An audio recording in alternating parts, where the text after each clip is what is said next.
Hey guys, what's going on? Welcome to Keepin' It Real. Gymless this week. We are gymless. It's going to be a free-for-all.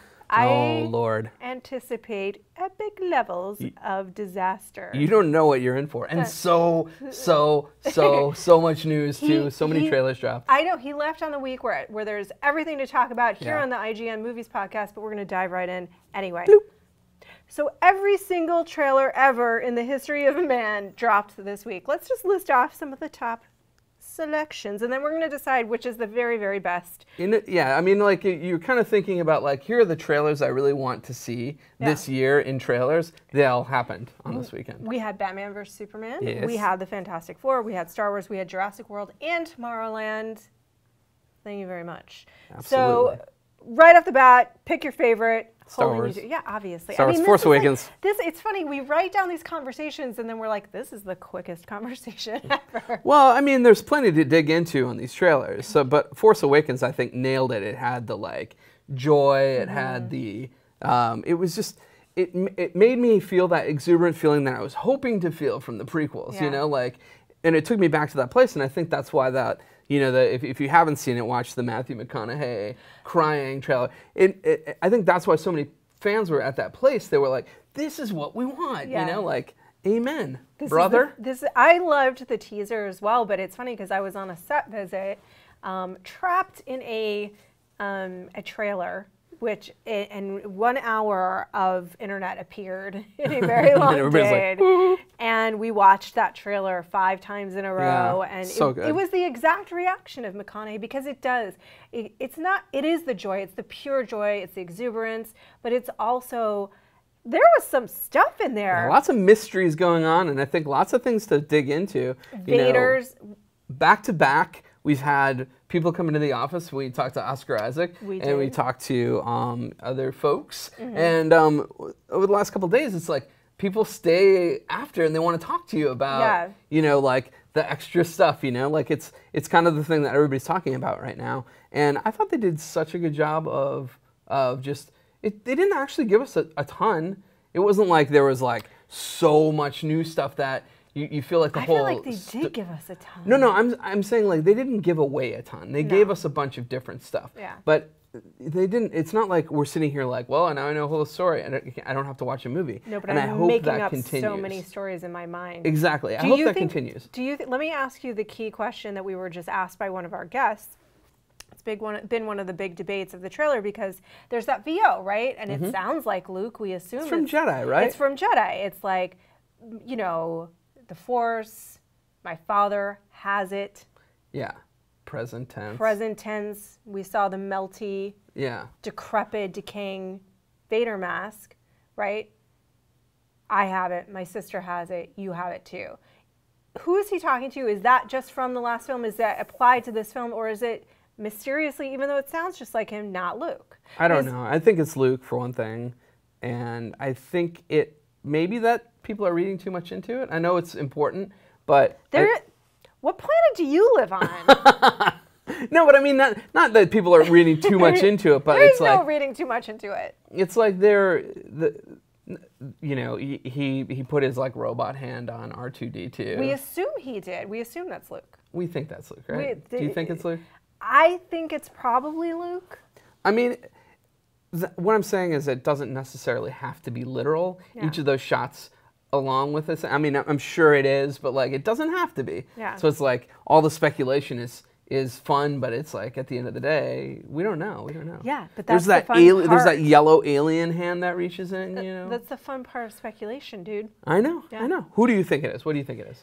I mean, to me, it's like, is he talking to his Force ghost? Is that's why he's putting it in present tense? Is this like a historical reference, you know? Or is it somehow, though it sounds just like Luke, going to be revealed to be his son, who was talking about his dad, who is Luke, his sister, who is another character who we could speculate on who that is based on, and the mysterious you know? I think it's Luke talking, and I think he's saying, my sister has it, Leia. My father has it, Force Ghost, Vader. And you have it, my daughter or son, probably daughter. Right. And now you're going to have to use it. I don't know. Yeah, and now here we go. So I mean, I do or think you have it, person that I'm trying to train. that could be it too. Yeah. You could have a Padawan who's not like related to me. that. There's so many options. So many. And this is the fun part. I love speculation. That is one of my favorite things about this process. Well, this particular thing just had a lot of mysteries. You know, there's a lot of speculation about the Chrome Trooper being like maybe Gwendolyn Christie. You know, based on some of the art we saw, it's like taller, fits the mold. There's so much speculation that you could make. We don't know any of this stuff, by the way, so it's not like spoiling or anything. It's just anything could be anything at this point. You know, there was this interesting speculation at Celebration of like John Boyega's character is carrying around a lightsaber. Yeah. Why? Is he a Jedi? Is he just delivering a lightsaber? What's his deal? The movie's called lightsaber. The movie's called The Force Awakens. Yeah. Is it the Force awakening in people? Is it people getting the Force or being in tune with the Force? Yeah. And if that's the case, then we could be having Jedi and Sith popping up all over the place. So let me ask you that. Could we be having Sith pop up? Like, could there be such a change that we could be having Sith pop up all over the place? Well, I mean, maybe not all over the place. I mean, there's that whole, like, there are two, you know, that whole... But what if that gets broke? Would you be upset if that was changed or altered? People would be upset. Here is what I will say about all of that.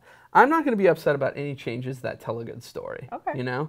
I don't think anything has to rigidly follow every little last thing that's been said. And they threw away a lot of the EU stuff so that they could build their own canon. And so canon right now is like the 6 films and Clone Wars, right?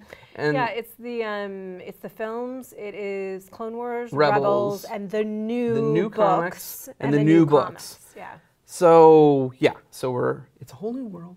I'm excited because I think whether or not they keep some of the stuff that they've talked about in the past, I'm fine with them getting rid of it. I don't think we'll ever hear another midichlorians reference ever again. I don't think we will. And that's fine with me. That's okay with me. They can throw a bunch of stuff out. So like I'm fine with them never mentioning certain things again. And you know, I really, really think that this stuff is in good hands. Like have not been disappointed by anything I've seen, including Rogue One. Rogue One was like a cool way to introduce that too. Like that pan up of the Death Star in the sky is just it's awesome. Well, let's talk about Rogue One in a moment. We'll get to that. We'll get there. We'll get there. We'll get there. There's other trailers, right? Right now, we want to talk about the trailers. So in the first place, we have already decided for ourselves that Star Wars was far and away our favorite trailer of the week. You just can't emotionally reach that level, I think, because of the history and the investment as a fan. Yeah, for sure. But we had some other trailers. Yeah. You know, Eric and I did a conversation. We got to see the Batman vs. Superman trailer in IMAX. Right. And it looked great in IMAX. What did you think of the trailer on the whole? So, it's like the tale of two trailers for me. Okay. When I saw it, you know, when I saw it after seeing Force Awakens, I was kind of like, it was a little bit of a letdown because that was so joyful and exuberant that when I saw Batman, I was like, oh, dour, like pseudo-grounded in reality, really, really dark. And you know, the first time I saw it, I was like, oh God, this is just too heavy for me. Yeah. And then I subsequently watched it, and I think I've liked the trailer better each time I've watched it. Yeah. I like what they're doing with Superman. I feel like it's a realistic thing to consider that if this super powerful being came down from space, people would revere him, you know? People revere inexplicably other human beings. Right, you know, right. frequently Athletes, enough. you know. Athletes, but in a religious context, Sure. in the context of the, you know, celebrities, athletes, whatever, people have a tendency, if you have an impulse to revere, you're going to find something to revere. And I thought all that stuff was really interesting. I felt like I still love the Superman costume. I really love that Batman costume. The Batman looks so good. And Ben Affleck looks amazing, like as Batman. The Batman armor at the end is really cool, but there's also a lot of questions in this one, like tons. What are they doing fighting? Where does that take place in the movie? I guarantee that doesn't take place at the end of the movie. No. It's going to be someplace in the middle because they're still going to form up I think. Yeah. And then go face another threat. Luthor's in there for a reason. He is in there for a reason, and I think that they are, you know, culling from certain aspects of the comics. I think that he's under an impression that Superman did something that he probably didn't do. Yeah. And sure. they're Which gonna have to I fight a don't little love, bit. I don't love honestly. it. They're gonna have to fight a little bit, and then they'll work it out. Decide that diplomacy is the better order of the day. Here's my favorite thing about that trailer. That like, what a set of brass balls on Batman. He's like, I'm gonna make you bleed, Superman. My favorite, yeah, I love that moment. Like, do you bleed? You will. I'm kind of like hovering above you and flying around, so I don't know exactly what you think you're gonna do. But he must have an ace up his sleeve. Like, I figure, like, it's Batman, man with plan. He came there with some kryptonite. Yeah, I was gonna say kryptonite. I think is gonna make an appearance in this movie. Has to. Otherwise, how are you fighting Superman? You can't. You right? can't. I mean, maybe that's what the suit is about anyway. Yeah. So, you know, my overall take was my enthusiasm for that was pretty low when it started, and since then, like, you know, I've watched it a few times, and I like more and more things about it, and you know, I want to like this movie. It's not like I want to dislike it, and I don't think I'm so far on the other side where people are like, this trailer has so many problems, it creates so many issues for me. I'm kind of like in the middle. I'm like, I want to see more to understand, you know, how I really feel about it. I have hopes but questions about the film. There are concerns in terms of it being so full, but I will say, like, I definitely liked what I saw of him. I liked what I saw of his suit. The trailer was enjoyable in IMAX, far more enjoyable than on the small screen. I think the spectacle, not surprisingly, will all be there. I think I just came up with. I don't know if that means you have a great trailer and a not so good movie. True. I mean, we'll talk about that in a sec. I think I just came up with a theory. Fans follow along. I wish we had a sound effect. I think you could almost like split fans up into like political parties. There are the people who are conservative skeptics. Then there are people who are like super enthusiasts. And then there's the moderates. And like then they're us. moderates, and I'm a moderate. I just decided that. I'm a moderate about movie trailers. But the moderates does so well on the internet too. People love the language of reason on the internet. But you know, I do slip into sort of like super fanboy enthusiasm for things like Star Wars. I do too, but I don't think that you can help that because of the pure joy of it. It's really good, and it does look great. And I mean, it feels so good. I'll tell you another trailer that was a step up for me was Fantastic Four. You feel better about that now? I feel better about it. I don't know how I feel about the movie, but I feel like that was a better trailer. Yeah. It gave you more of a sense of what this is about. You know, it still feels a little bit like more serious than I want it to be, but it wasn't like completely joyless. There was a thing with the chair, and you know, I like Michael B. Jordan. I think he's a charismatic guy. I like Miles Teller actually. So do I. They're both. I don't know if you saw Whiplash.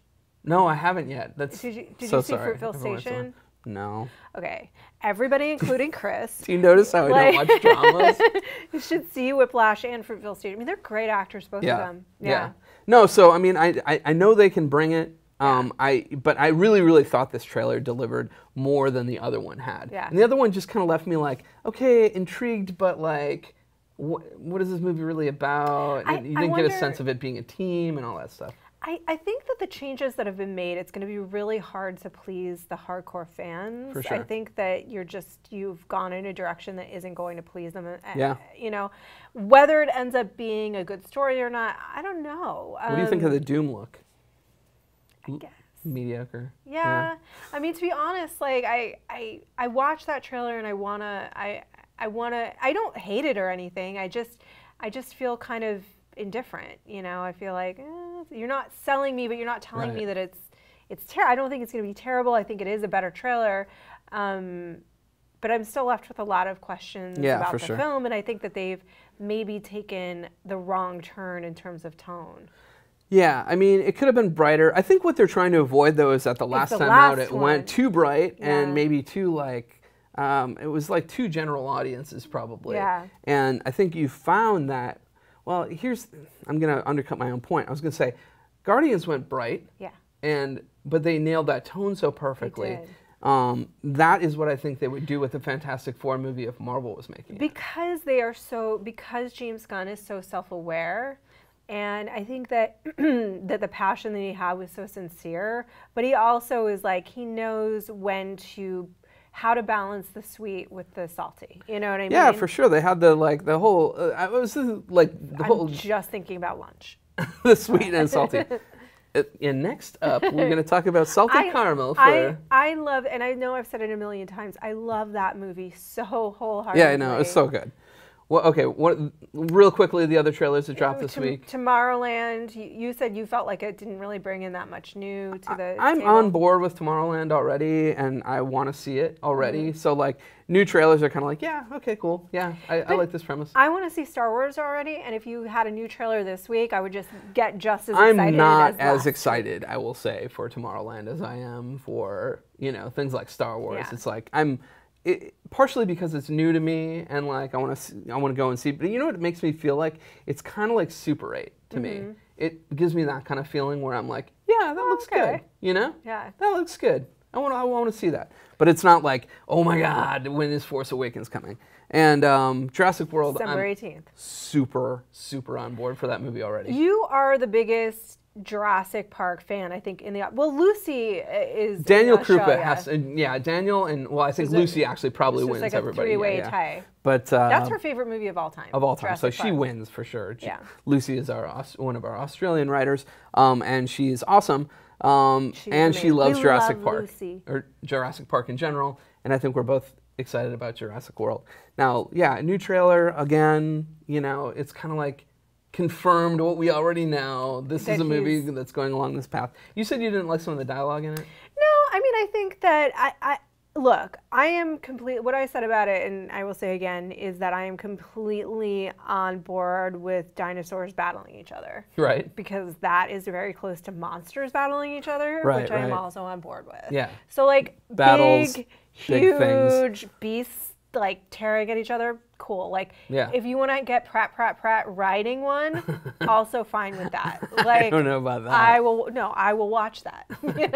You should watch this show, River Monsters. But I do, if we do this, we're gonna do it my way. It's a little overwrought. What? No. It's like a gritty 70s cop line. But I don't know. I mean, like, I think it's hard to bring something new to that world and to recapture the magic of that first movie, which was so unique. We've never seen anything like that before. They were using brand new technologies. I liked the first movie a lot, and I probably liked it more when it came out than I did subsequently. Yeah. But I do think it's culturally like a really, really important movie. Huge. Lots of like cool one-liners. The effects still hold up, all that stuff. I really, really hated the kids in that movie, like, and in subsequent Jurassic Park. So if you had been, they would have been eaten by the T-Rex. Yeah, and then also I felt like Jurassic Park didn't capture. This is going to sound weird to people who like hate Jurassic Park 3, but like Jurassic Park 3 felt a little bit more urgent to me, actually, and a little bit more terrifying on a certain level. Just the idea of dinosaurs being unleashed. Yeah, it just felt like a little bit more immediate. Jurassic Park was like a lot of wonder and a lot of like open mouth stares, and then when the dinosaurs were menacing, like the T-Rex sequence was crazy, and the raptor sequence in the kitchen was crazy, but like the rest of the time they were just kind of like, hey, we're a bunch of dinosaurs. Well, I think that it also had the two tones because it captured kind of like the majesty of the experience of what would it be like to actually see a dinosaur. But why do you make dinosaurs that would eat? Like, why do you make the dangerous ones? And then you're like, you know what we should really do? We should make one that's so much more dangerous than I love any that of them. idea. They're like, let's put the DNA together. I mean, that's I think a hard conceit for me to overcome. Like, where is the world governing bodies that are like, you have to stop messing with dinosaur DNA? Have we not learned that this is a terrible thing to do? To me, yeah, exactly. If the UN caught on that they were building this Jurassic Park and they were like, oh, hey, we're going to have some Tyrannosaurus there. And they're like, yeah, well, we're not going to let them mate or whatever. Nobody's going to care about that. They're going to be like, no, you can't grow a Tyrannosaurus Rex. I'm sorry, you can't. Or they would have been weaponized by now, which is a whole new movie. Dino Riders. Writing. Let's do it. I'm pitching it now. All right, so our favorite trailer. Absolutely, hands down, can't help myself. Force Awakens. I was Force Unleashed. What is wrong with me? I was like, what was that? I just paused. So sorry. And we really liked Rogue Squadron, too. Sorry, guys. The Force Awakens. Force Awakens. TFA, as they're calling it. It's absolutely our favorite trailer. Oh, yeah? We love it. We can't help it. Want to know what you guys think? You can leave your comments below about that here if you're watching it on YouTube. If you're watching this on IGN, we have a poll for you. You can vote. Choose wisely. Don't choose unwisely. For sure not. Let's talk about more Star Wars stuff. All right, yeah. Let's talk about Rogue. Are we talking about Rogue One now? We can. All right. Because that's where you took us. What do you want to talk about? I mean, I just love it. Do you like the plan? I mean, I just like the tone of it. I like how they debuted it. If it was possible for me to be more excited than I am for episodes, I'm not. It's weird because like I'm obviously probably more excited for 7. Yeah. But it's a very close second for this film because I love the conceit of it. I think it sounds like such an interesting take, and the idea that with these spin-off movies that we can see all of these different windows. Star Wars Anthology, by the way. Anthology, sorry. Yeah. Well, there's so many words, and like you're right. There are a lot of words. there are a lot. There are a lot of. Here's 3 of them for you. That's my butter. Sorry.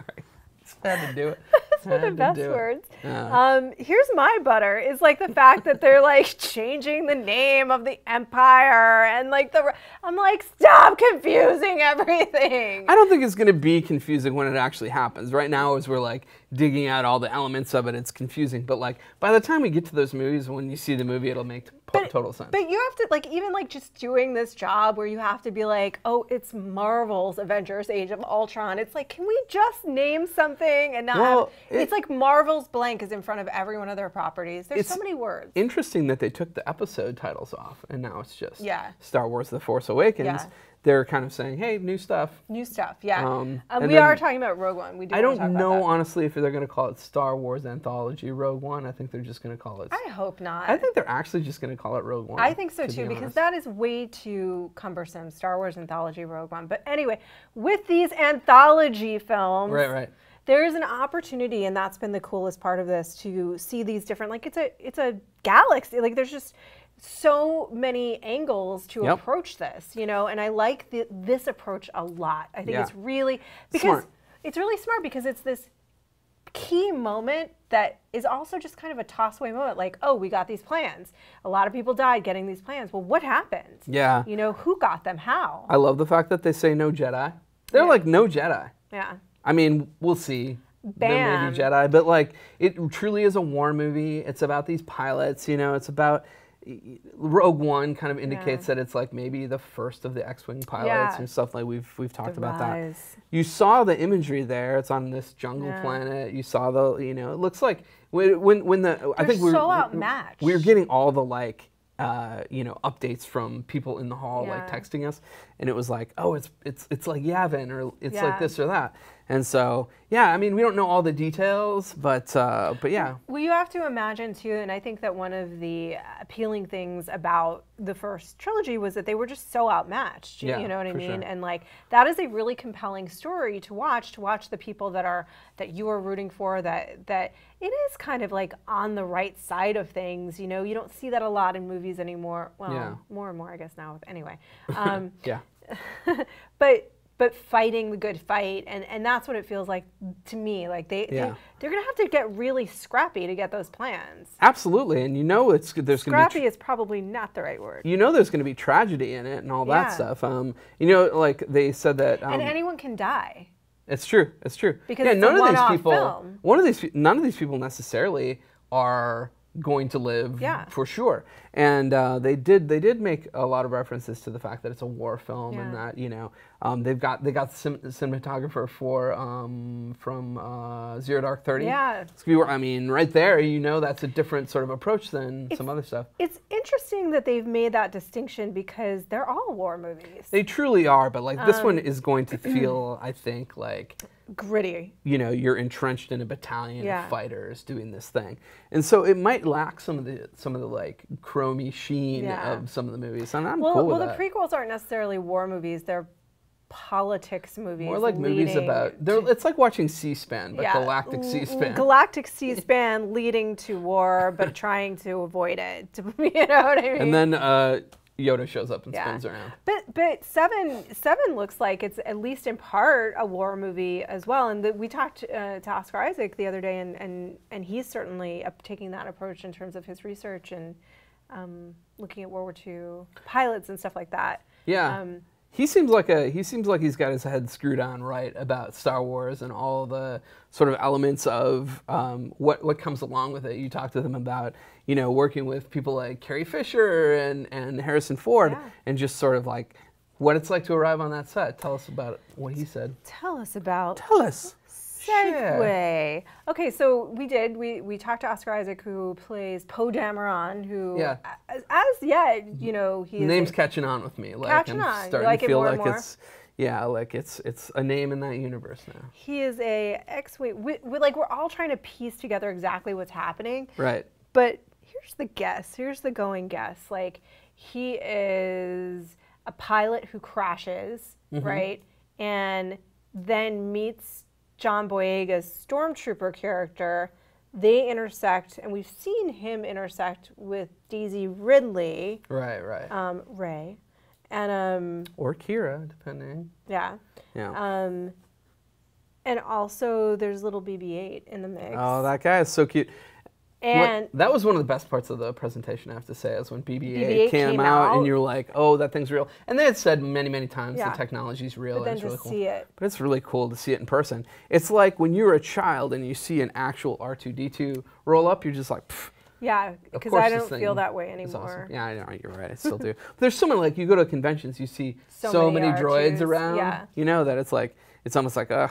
I don't know if you noticed this, but in one of the still frames that they showed at Celebration, there is a Gonk droid in the background. I did not notice. And Oscar Isaac, I think, is in the foreground. There's a Gonk droid just like hanging out. So they're going to do lots of tributes, I think. They're going to do, and it's funny because one of the things that I asked him about was bonding with a droid and what that, and he was like, well, you've seen BB-8. Like, it's hard not to bond. I know, and I think it must be true. Like, it's pretty easy to anthropomorphize and bond with that.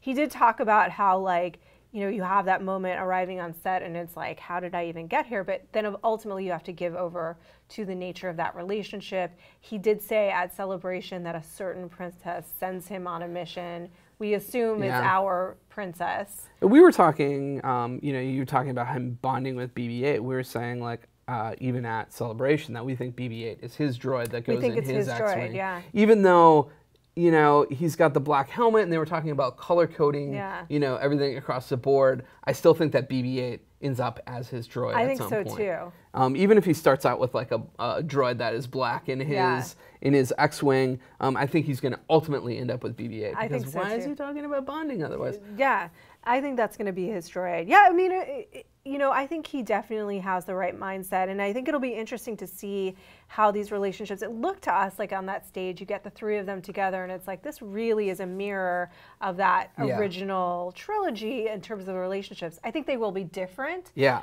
But, and like he said, but they'll feel very familiar. And these, I think, are going to be the three central characters that will lead us forward into the rest of the franchise. I totally agree with that. I think that what they did when they were set out to make this film is they sat down and they said, what made these other first three films successful? Yeah. And they figured out what that cocktail was, and they're trying to replicate it, and it looks like, so far, successful. I can't wait. We are excited about... Can you believe we're so excited about Star Wars? I mean, Star Wars. Are you excited about Star Wars? Of course. Oh, high five? Is that what we're doing? Yes. I thought you were high-fiving me. I don't know. Now we are. We just high-fived. Now, let's talk about Apocalypse. Let's do it. I'll tell you why. Because we also, Oscar Isaac is also Apocalypse. Plus, more interesting Apocalypse news came out in recent time. First of all, that movie's filling out. It is getting like... Yeah, lots of people. Many folks are joining that. But not the Gambit. But not the Gambit. So seemingly. Maybe. We'll see. So Channing Tatum came out and said, you know, I'm not going to say exactly anything, but when Gambit is introduced, I would like it to be in such a way. I don't want that character introduced before you can really spend the time to dig in and get to know him. So to me, it sounds like he doesn't want him to pop up in Apocalypse. He wants to wait until Gambit has his own movie before we see Gambit. Yeah. That's what it sounds like to me. It's cool. I've made no sort of like, I've not hidden this fact. I've never actually related to that character at all. I don't really like Gambit. I don't like his power. I don't like his look. I'm not that excited about the movie, although I think Tatum is going to be good for it. Gambit hater. Yeah, I mean, it's not that I think that it will be a bad film. I just have not ever related to the character. It's just not exciting for you. Like Gambit, Bishop, they're all kind of in the same Cable. Over there. All those guys. Like Cable, we're not really in sort of like my era of X-Men, so I never really adopted them, and it's fine, whatever. Like there are a lot of people who love Gambit and all that stuff. So cool, but like I'm fine with him not being Apocalypse, obviously, given that statement. I guess the other thing that I feel about that too is that Channing Tatum is such a big star. Yeah. And you know, you already have a really full cast, and obviously with the X-Men, that makes a lot of sense. You know, it's like a team. There's going to be a lot of characters, but there are a lot of characters in this particular film already. Our colleague, Eric Goldman, did have a conversation with Simon Kinberg, who is the writer / producer. And he said that, like Days of Future Past, that this will be a film that really resets that universe. And I'm like, how many timelines and dimensions we got going? But you have to do something about that, because you're going to have to, you're having a lot of people exit. Jennifer Lawrence is leaving after this film. I think it might be like this is the trilogy of these characters. And it's done. And then you won't see like, you know, you won't see some of the core X-Men after this. I don't think you're going to see. But you've got some new young blood. Yeah, exactly. In. That's what you're going to do. And I think that's ultimately, we've talked about this a bunch of times, that's what they're going to do with Avengers eventually too, is they can't just say indefinitely, we're going to have these dudes on this team until they're 70 years old. And Star Wars. It's got to phase people out. Yeah. And Star Wars. You know, probably for the foreseeable future, we'll get a forward to that Star Wars story. You know, like they've only said through episode 9, but I guarantee we're going to see more episodes in the regular storyline of Star Wars going forward. So yeah, it's going to be overlapping people, I think. Yeah, and here the other interesting thing. So in talking about how they're approaching Apocalypse, which again I think you have to end this trilogy if you're going to have Apocalypse in it, because it's Apocalypse, and who are you going to get after that? That's like going to be. I mean, the name of the movie kind of gives it away. Well, and what character are you going to get after that? That's going to be the big bad after Apocalypse, you know, like this you've done Sentinels. This is the game changer. So he had some interesting things to say about their approach to the character in terms of the look, and working with Simon Kinberg about, you know, Apocalypse can change his molecules, and like he can look like many different things, and how far do you go with that in terms of the technology? Right. They're taking a very biblical approach to the gathering of the horsemen. Right. He was a big fan of the Archangel storyline as a kid. He went after the movie. He went after the role because of that. So I think that's going to be one of the more interesting aspects for him to play out. I think we're going to start I mean, I think Angel is in it, but we've said Archangel is going to be first of all, Bryan Singer, first of all, that's a part of that story, right? Bryan Singer said it's not a nice angel. That's kind of a big hint. Yeah. You know, they talk about the gathering of the 4 horsemen. He's death. It's really interesting. And look at the concept art. It's really interesting that they're taking Angel and turning him into Archangel in the same movie, really, because like the last time we saw Angel was Ben Foster, but like this is basically going to be like brand new Angel. Yeah. Oh yeah, Archangel. Yeah. And the other interesting thing about that is the costume. It could look like the Vision or something like that, the way it was drawn in the comics. Yeah, but did you see any of the concept art? I haven't seen the concept art. It looks very cool. To me, it does. Describe it. I haven't seen it. I mean, it looks like very like warring angel. I mean, it looks militant. It looks like that version of. I mean, you can see where they're drawing from the comic, you know, and then taking their own route. And it looks. If you think about what angels are, even in terms of the Bible, I cannot believe we're going here, but we're going to just really quickly. But if you think about like Michael, right? Right. These are warring figures. Yeah, for sure. These are figures. Lucifer. Like these are figures that were like in battle and battle torn. And so I think it's a very interesting approach to this character, and certainly in terms of the 4 horsemen of the apocalypse and the biblical relevance of that. They're taking all their cues from Sleepy Hollow's 4 horsemen. I think probably not. Probably not going to. Probably not. Okay, that's Apocalypse. Apocalypse. What are you guys looking most forward to seeing in Apocalypse? Is it... Apocalypse himself? Archangel? Gambit? No, not Gambit. It's not going to be Gambit, so that option is out. But yeah, what are you looking forward to? Tell us. You know what else we should talk about? Yes. Things that we're not going to see that people would like to see? Like what? Planet Hulk. Oh, yeah. Oh, Planet Hulk. So I feel like there's been such an interesting story happening around Planet Hulk over the last couple of weeks, and it involves us. Yes. To some degree, because sitting with Mark, I don't think I've talked about this on the podcast yet. So sitting with Mark Ruffalo for Avengers at the Avengers Age of Ultron junket, there was a really fun exchange. Like, so he was paired with Scarlett Johansson. Right.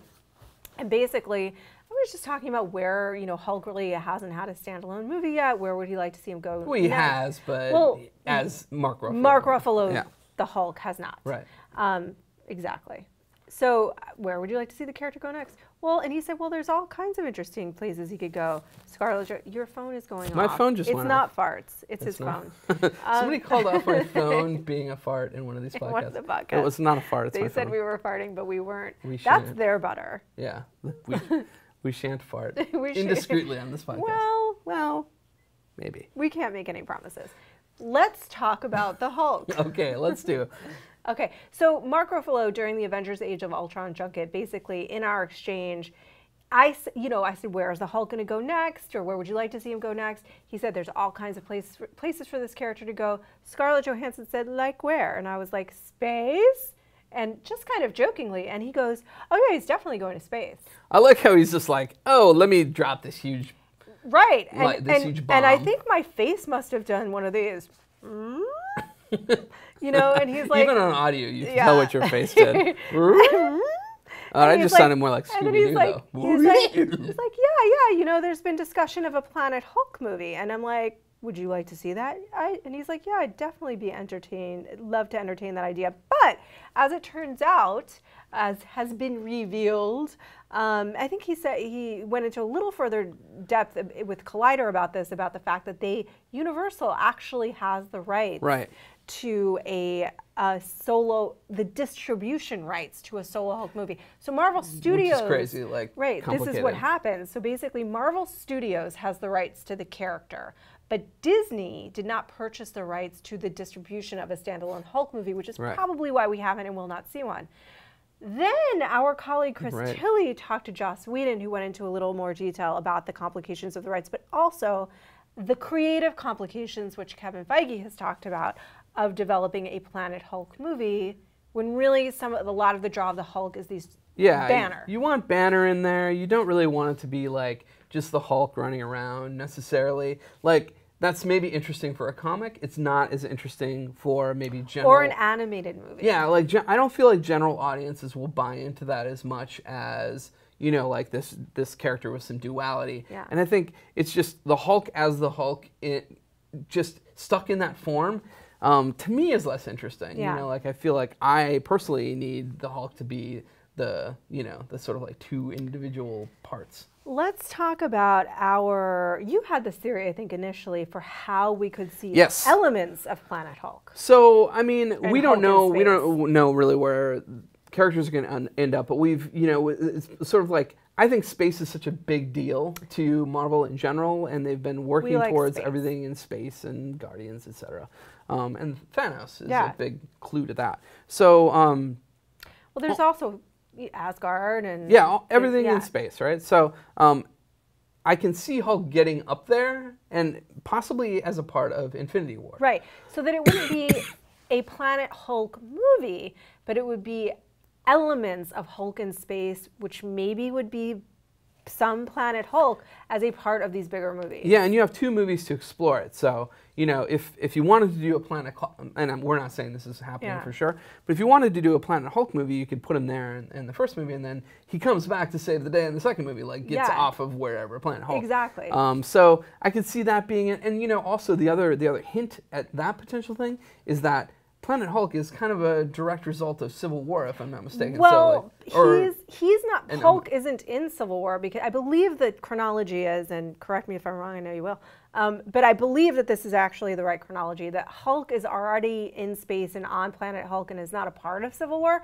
And that makes a lot of sense, especially for the movie, because the fact of the matter is, the side that Hulk is on wins. You know what I mean? Like, if Hulk is part of that equation, there's your answer. Like, whatever he says is who wins that battle. So you can't really have him as a part of that story. It doesn't make sense. Right. You know, because who's going to argue with Smash? Yeah, so we'll see what happens. But I think, you know, without doing a solo movie and with the problems of a solo movie, you could get him in Infinity War and then that's how you have your Planet Hulk element of that. I mean, I think there's a way to have it make sense in Civil War, but I think that probably we won't see Hulk in Civil War. That's my guess.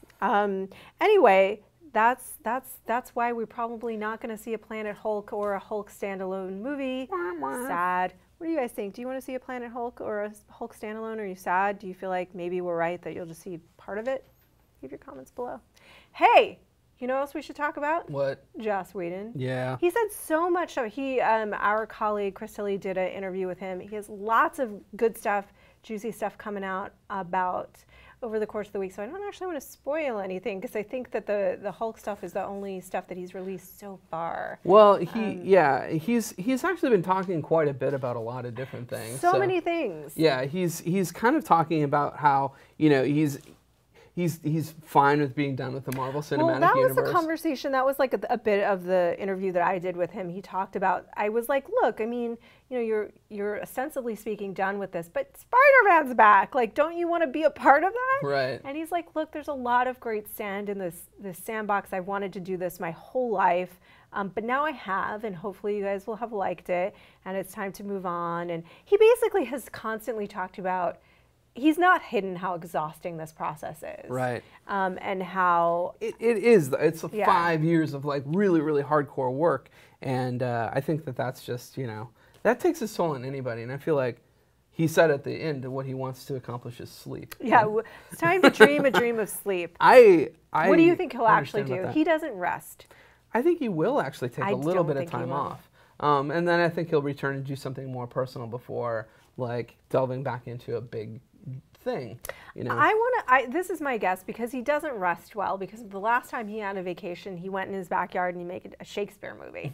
Just for fun, you know. Well, he doesn't rest well, so I think he'll go do some weird Shakespeare that I will adore and no one else will see, or very few people will see. And then he may do some TV shows. Yeah. He might dive back into television. There's I can see him doing that. so much to do in TV right now. And there's so many like interesting avenues you can do, so many different ways and at different levels. So yeah, I can see that happening. I hope we see him do more movies. Big movies like this are such a huge chunk of someone's life. So we'll see what he wants to do.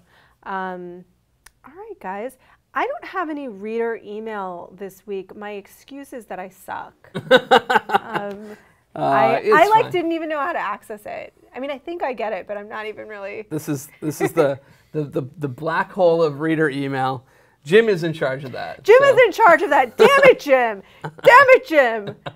I'm a writer, not a. He's coming back. He's been at CinemaCon where, among other things, they just announced like a news bit that Furious 8 is coming, and it's coming in 2017. That's exciting. So that's cool. Not surprising. That's seriously the only news on that. But other stuff that he saw at CinemaCon, which we can talk about next week. He saw The Martian, the new Ridley Scott movie. I'm actually reading that book right now. It's really, really good. Very good. It's about a stranded astronaut. You're doing the rattling it off part. I like it. I am. I'm rattling some stuff off. He saw that stuff.